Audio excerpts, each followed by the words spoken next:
Hello guys, welcome to the show. Today what we're going to do is we're going to do a comparison. What if gold was up against the cryptocurrencies and being compared against the cryptocurrencies as a cryptocurrency? Where would it stand in the relationship to the top cryptocurrencies in the world? And just exactly what's going on here. What gives gold its value? What gives cryptocurrencies its value? Let's check it out. Coming right up.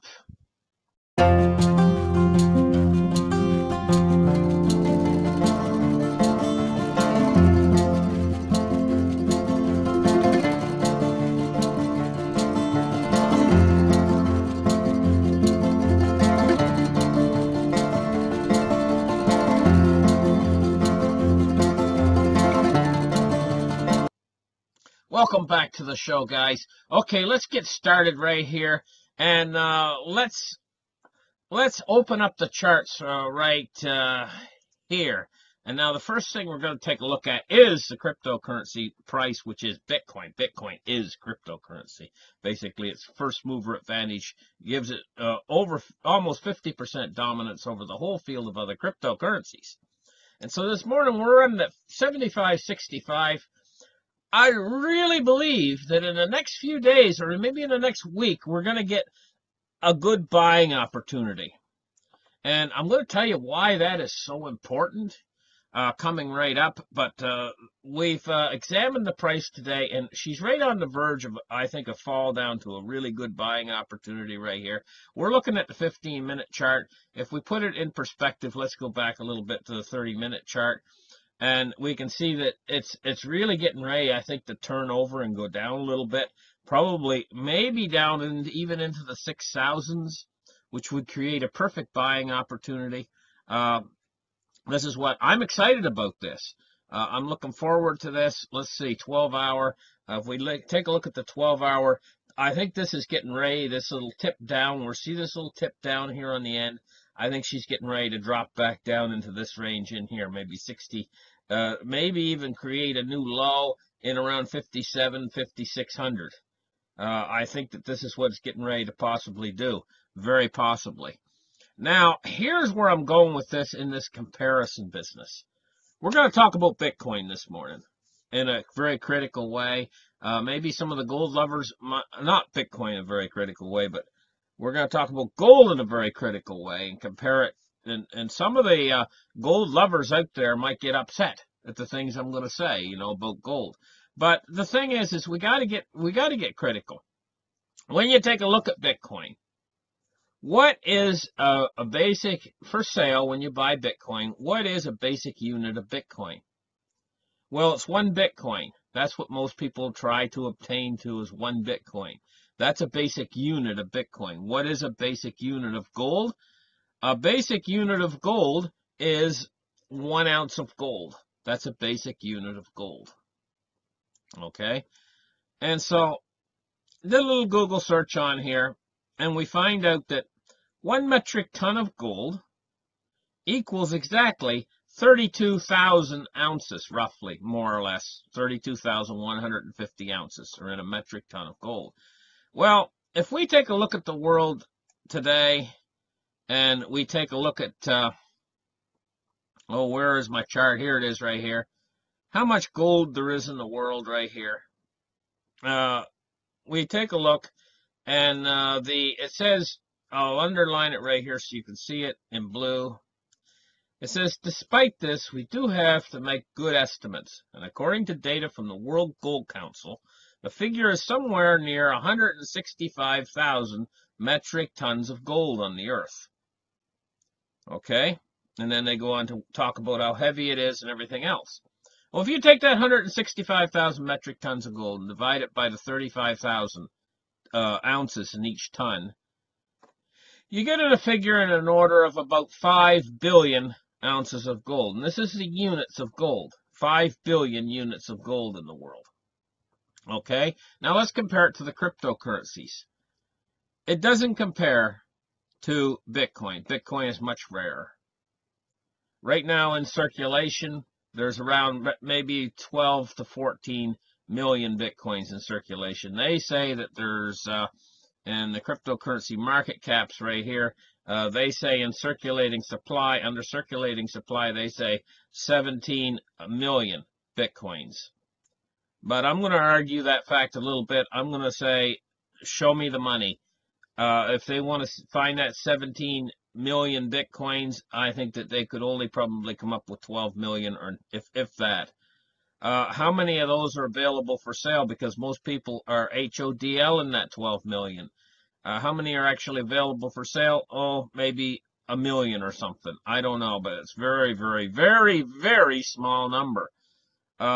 You can never increase the amount of Bitcoins, the original Bitcoins. Okay, yes, you can split the blockchain and create a new coin, but that's a different coin. It's not the original Bitcoin. In the original Bitcoin's form, you can only ever have 21, no more than 21 million. An awful lot of them have been lost, folks. And this number is overinflated, this number of 17 million. How does this relate to the 5 billion of gold, units of gold out there, if there's only 17 million or less units of Bitcoin? Well, these two numbers don't even come together close. There's far, far more gold out there. And there's an awful lot of gold that in the ground still that could be extracted from the ground if the gold price was higher. We have to take that into consideration. Well, you don't have that option with Bitcoin. You're never going to be able to expand the Bitcoin supply that far. So in order to find out exactly where gold would stand on this list, we have to go down to coins that do have more units out there. Like take Stellar, for instance, the number 6 coin. It actually has 18 billion. So that's got more than gold. There's more Stellar than there is gold. So EOS, well, there's less EOS than there is gold. Considerably less. Only about 1/5 as many. So there's 5 times more gold out there than there is EOS. This coin right here, EOS. 5 times more gold out there than there is EOS. So EOS is 5 times scarcer than gold. Well, we're only seeing a $7 price for EOS. If we're talking scarcity, the scarcity argument with gold. Gold would rate somewhere down around, there are coins that are in the similar area of gold as far as the amounts. I think it's NEM. NEM comes close with 8 billion, and there's 5 billion gold. So NEM is 15 cents. So this should be in the area where gold should likely be, in around 15 cents an ounce. If we take in scarcity, scarcity only. Now, here's the thing. Cryptocurrency has things that it can do to make it more valuable than gold. And gold does have certain things that it can do that cryptocurrency can't do. One of the things that gold can do is it's in the physical world. You can actually hold it in your hand. This is more of an argument, actually, than actual something that gold can actually do. One of the other points to make, is that cryptocurrency is transferable across the internet. This is something gold cannot do, physical gold cannot do. This brings cryptocurrency into the modern age. So when we compare scarcity, gold starts to fit down on this list, probably.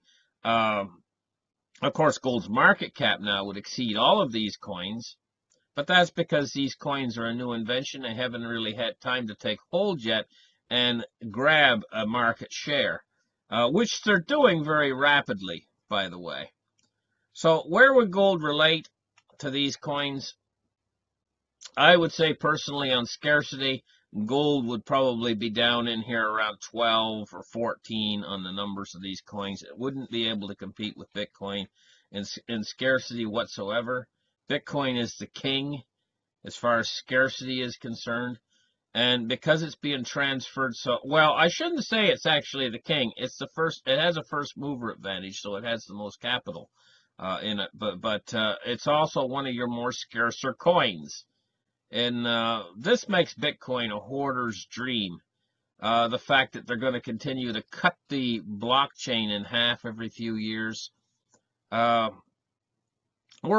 think my personal opinion is, I think that the fiat monetary system is on trembly, shaky ground. And I think that an awful lot of value is going to be transferred over into things that actually have a scarcity, like Bitcoin. I think that gold and silver will, in the end, actually receive some of this attention, or if we call it monetary attention, where people start to actually invest in gold and silver is going to be a recipient of a lot of this. But I think that the cryptocurrencies are even going to be a bigger recipient of all of this. And the reason why is because of technology and ease of use, mass adoption, and new wallets that are going to come out in the very, very soon. A new network that's being established called the Lightning Network that's going to carry cryptocurrency to the next level, and new wallets that are going to be able to have a front end that's much more user friendly, so that mass adoption of the general public will actually take place at a certain point. And because Bitcoin is probably going to retain a lot of its heavy amount of market capitalization in the cryptocurrency space, we're looking at something that's probably going to go up in value for the next 20 years. Up and up and up, just continuously up in value. Okay, with a few slump offs, it pops up. What happens is it pops up in value. It gets, in other words, too big for its britches. It gets a little bit too much of a head on it, and then that gets blown off. And that's what we've just seen happen in the past. Bitcoin went up too big, too fast. It got up into territory where it shouldn't have been, overblown territory. Now it's come back down, it's settled back down into a more natural area for where it is right now, in expanding in the globe. As it expands in the globe, it'll be able to support these high levels of $20,000 a coin more. It'll be able to support that base better later as it's expanding its base out, its base of operations. And every day, Bitcoin is growing. Even though the price is shrinking, the expansion of adoption is actually growing every single day. It's always been growing. Ever since I first saw it enter the scene, I first become aware of it. My mother mentioned it to me. First thing I said, do you know what I said? My mother said, there's this new thing called Bitcoin. She tried to explain it to me. And back then they were like, I forget, $2 a piece. I think they were around $2 a piece or something like that. And she said, how it works is, she says, it's this new type of internet money, and there's like a unit and stuff. She tried to explain it to me, and people are trading them across the internet and stuff, And a word I said to her, the first thing I said to her, Ponzi scheme. And I dismissed it out of my mind. I didn't want nothing to do with it. Ponzi scheme, I said. Later, much later, or maybe a year later, Bitcoin Mt. Gox started to explode on the scene, and everybody was talking about Bitcoin, and Bitcoin price exploded to $260 each. And that's when I got in. $260 each, and I said, I got to have some of this. I started to get interested, and I started mining, and when it was $260 a piece, and they got hard to mine, and all I had to mine it with was my computer and my what do you call it, my CPU and my computer, and that's all I had to mine the thing with. So I was mining with the CPU. Then later I was using the GPU on my computer, but I wasn't getting that much. But you have to understand something. Not that much in terms of back then. Like I wasn't getting it. I was getting, I think I was making 1 Bitcoin a month mining. It doesn't seem like nothing when they're only $260 each. It seems like 1 Bitcoin a month is no big deal. Now it would be a big deal to make a Bitcoin every month. But back then it was like 1 Bitcoin a month, And of course, I gathered together a little bit of Bitcoin, mining them like that, and I had a lot of fun mining them. But the thing is is when the price broke down later, price went all the way up to $1,150. And I was a pretty happy camper, but I hung on to the Bitcoin thinking they were going to go higher, and then the bubble burst. And when that bubble burst and she come all the way back down to like $150 or whatever, I thought to myself, this is the end for Bitcoin. And there's all kinds of newspaper articles out there at the time that says, hey, you know what? Bitcoin's dead. It's over. It's gone and everything. And I said to myself, hey, you know what? They're still worth $150. And I got a few of these suckers. And I said, they're still worth $150. I'm not going to wait until they're worth zero. So I had a few of them in a wallet and I cashed them in. I got rid of them. Biggest mistake I've ever made in my life. I'm telling you, they shot to the moon after that. And I'm not making that mistake again this time. I know what's going on this time. We're looking at a money transference, a transference of wealth over into this new type of money, cryptocurrency, which is better than anything that they've ever had before for money, and it runs on the internet. And I've used it a lot, and it's actually wonderful stuff. You never lose your money. It's provided you know what you're doing. I mean, if you put in the wrong wallet address or something like that, as long as you check the first 4 digits of your wallet address and the last 4 digits of your wallet address, your money's going to get to where it's going. And it doesn't need a third party. It doesn't need a bank to enable the transaction.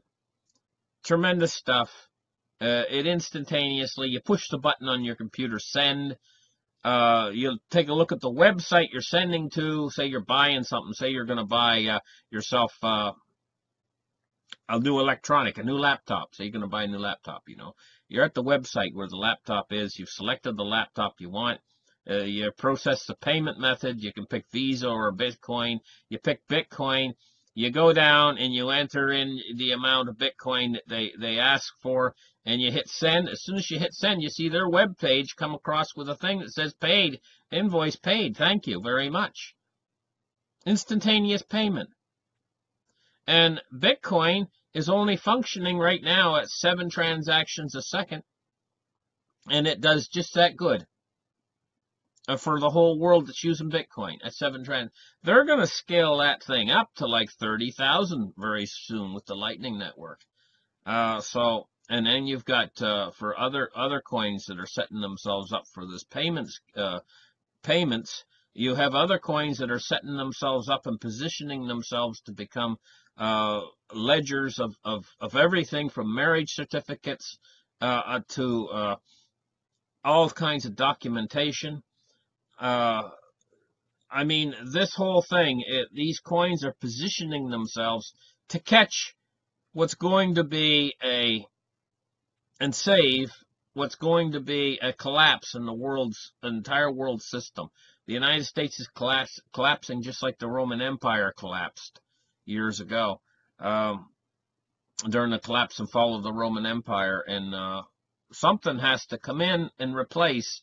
A vacuum is created. When you take one thing out, something else comes in to replace that vacuum. And what's coming in to replace that vacuum, very obviously, is cryptocurrencies. They're going to be the wave of the future. But they're the wave of now. They're already moving. They're already in position. They surged up to $750 billion market capital. That's $750 billion. They've breathed back a little bit. But then soon, life is going to breathe back into them, and they're going to grow past where they were before. So people that are not involved with cryptocurrencies, number one, they don't understand it well. Number two, they think it's a fad. They think it's a tulip bulb mania or whatever. There's going to come a point where they're going to be as sad as I was when I sold those Bitcoins when they were at the bottom last time. They're going to be as sad as I was, biggest mistake in the world, of not getting on board on this thing. The people that are going to get on board with this thing, even if they get on board in a small way, they're going to be very happy campers at some certain point in the future. It's uncertain how far down the road that point is, but I don't think it's massively far away. I don't think it's 20 years away. I think it's more like within the next maybe 3 to 8 years time frame, we're going to be over to this new system of cryptographic money. This is going to be the new money.